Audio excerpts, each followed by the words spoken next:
I believe that what we are seeing today, the wave of anti-Semitism around the world and right here in the United States, represents the most serious crisis in the Jewish community in my lifetime. I believe that what we are seeing today is a challenge to Jewish identity, one that I haven't seen in my lifetime. Why? Because when people lash out at Jews here for their hatred toward Israel, a country thousands of miles away from here, you learn that to these people there is no difference between Israeli and Jew.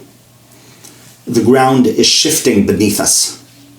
Jews are being targeted by a surge of anti-Semitic hate crimes, vandalism, harassment, threats, assaults, and even beatings. Often, we don't feel that enough is being done to condemn these acts. The ground is shifting. Jews do not feel supported. I hear stories about Jews, adults, and children being discriminated against and targeted one way or another by friends, strangers, in the workplace, at school. I'm talking about London. I'm talking about Montreal. I'm talking about Toronto. I'm talking about New York City. I'm talking about Chicago, Tucson, Boca Raton, Los Angeles, Seattle, Portland. The ground is shifting. The hashtag Hitler was right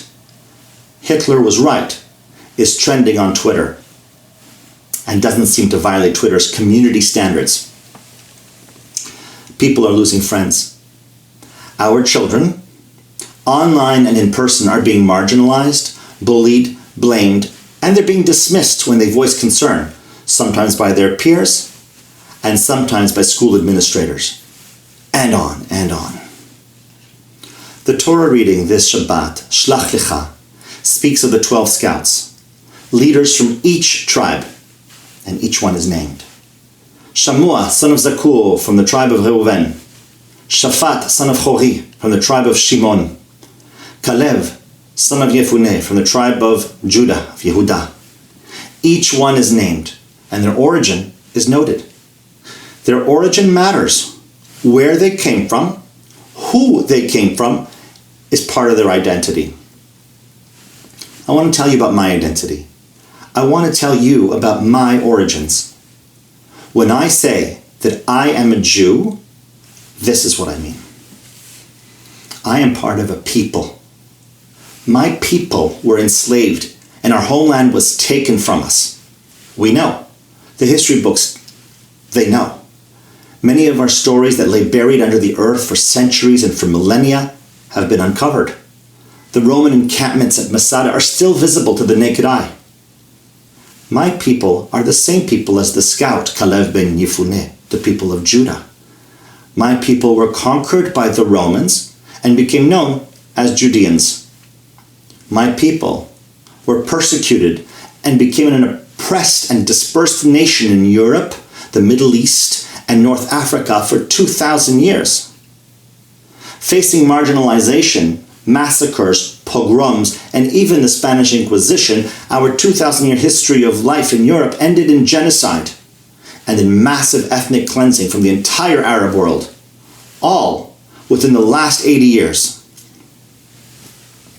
My people, in the greatest story of decolonization ever seen, overcame a colonial power, the British Empire, to reestablish a state in its ancestral home. That is my people's story. That is who I am. So when I hear calls for the complete destruction of the Jewish homeland, I say no. No. That is my ancestral homeland. When I see vile thugs approach diners in a restaurant in New York looking for Jews, that's me they're looking for. When those thugs call them names and spit on them, that's me they're spitting on.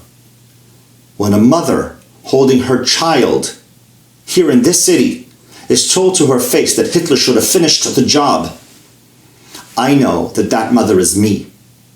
That child is me. When hate mongers drive down the streets of London shouting, F the Jews. Something, their daughters. That's me and my family they're threatening to violate. When Jewish people in Boca, in Tucson, in New York, in LA, in Toronto, in Montreal, in Brussels, in Buenos Aires, everywhere around the world and in Israel are attacked, I'm attacked. To my friends and my community, I say, Shema Israel, listen. We are not alone. We have each other. We have friends. It may not always feel like it, but we have leaders outside the Jewish community, in governments, who stand firmly against anti-Semitism. We have Israel. We have a Jewish homeland. We have friends and allies here, around the world, and even in the Arab world, who stand with Israel. Israel is not going anywhere. We also have a voice. We have a voice to speak our narrative. We have a voice to speak out against anti-Semitism. We have a voice to say that Jews have a right to a homeland. We have a voice to say that calling for the rights of another people to have a homeland side by side with Israel does not make it acceptable to call for Israel's destruction. We have a voice. As Jews are feeling threatened the world over, we must not silence our voice. We must voice our outrage when we are being victimized by Jew hatred. We must voice our appreciation to those who stand shoulder to shoulder with us. We must voice to the members of our community and to our children that we are proud to be not just a faith, but a people. In doing so, we empower them and ourselves. What are our origins? Just as Geuel is the son of Machi from the tribe of Gad, just as Situr is the son of Michael from the tribe of Asher, I am Eyal, son of Albert and Janet, or Avraham and Yehudit, of the people of Judea, the people of Israel.